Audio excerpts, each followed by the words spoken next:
বলছি বিয়ের প্ল্যানিং তো সব হয়ে গেল, এবার তো আমাদের বিয়ের পরে কোথায় যাবো সেটা ভাবতে হবে না? কোথায় যাওয়া যায়? আমি ভাবছিলাম আমরা বিদেশ যেতে পারি, উই ক্যান গো অ্যাব্রড, হ্যাঁ? বা if you want to go দেশে কেরালা যেতে পারি আমরা, হ্যাঁ? পাহাড়ে পাহাড়ে দার্জিলিং, চেরাপুঞ্জি, মেঘালয়।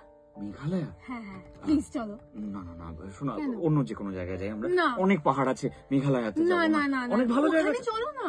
না ওখানে শোনো, ওখানে যা হচ্ছে না ওইখানে, শোনো আপনারাও শুনুন, মেঘালয়াতে যা হলো এক্ষুনি, তুমিও শুনেছো কি? আমি তো শুনেছি, আপনারাও নিশ্চয়ই শুনেছেন, যদি না শুনে থাকেন এক্ষুনি শুনুন, কারণ ক্রাইম কথার যে গল্পটা এসেছে সেইখানে এই হানিমুন, মেঘালয়া, প্রেম, বিয়ে, রহস্য, খুন সব মিলেমিশে আছে। এক্ষুনি শুনে নিন মির্চি বাংলার ইউটিউব চ্যানেলে অথবা গানা অ্যাপে। মেঘালয় না, অন্য কোথাও। Please please please.